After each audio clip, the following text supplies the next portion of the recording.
Hey memers and streamers, it's Fracken here again. Today's video is just a short video on something, it's an annoying trend that I'm starting to see in technology in general. And this is something that I've seen on Facebook here, but it's not a Facebook exclusive thing. I've seen this in various places. The new shorts for YouTube has the same thing. And the issue in question I'm talking about is video players with nothing but a mute or unmute button and a play button. You can play it, you can pause it, you can mute it, or you can hear it. But if you don't like the volume, tough shit. If you want to pause it and scroll back because you missed something, tough shit. If you want to put the volume at half so you can hear it without blowing the ears out of everybody around you, tough shit. I mean, realistically, the bottom line is you know, like these are very basic, fundamental tools in a video player.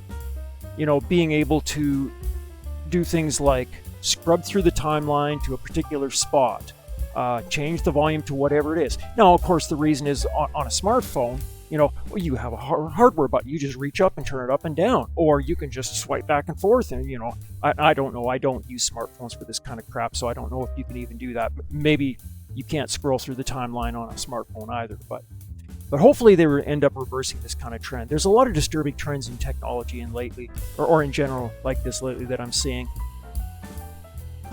You know, things that we knew were good known practices even, 20 years ago, and we're just kind of throwing them out because, the average person that uses technology isn't really that tech savvy to begin with, so they're not going to miss it, so, big deal. Well, yeah, gradually eroding stuff like that has consequences, and I think that kind of thought trend of, what the hell is kind of how we arrive at stuff like this. I mean, it reminds me of another similar topic I was writing a post about earlier today on social media, this BS in Windows 10. For those that don't know, I don't use Windows 10 at all for my video editing or any of my real work. I've been using FreeBSD in the Unix world now for about 3 years, and it's been a godsend. All the crashing, gone. Every single one of those machines that I built has been up since the day I built them. They don't crash, they just work. They don't bug me. If I tell them to do something, they do something. They're not always trying to reboot themselves from out underneath me, killing my work. They just work. But in the Windows world, because at first I was going to try and do my work on Windows 10 because it's the platform I game on.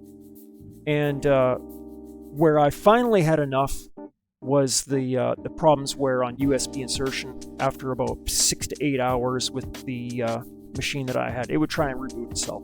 And it would fail halfway through, of course, because, it would realize, oh my God, somebody's still logged in. Of course, it wouldn't do that before it started trying to shut itself down.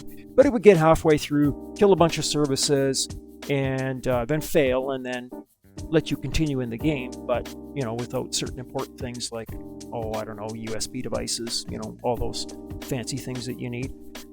And then there were other issues that I had with things like the push notifications. Notifications have always driven me crazy, but the point where I finally realized it was time to just walk away from notifications entirely and just disable them was when Windows 10 started me sending notifications, interrupting me while I'm doing something that said, "New notification. We have no new notifications." So they were literally sending me notifications that they didn't have any notifications. And yeah, that was a point where it's just like, would you like to disable all notifications? Yes. Hell yes.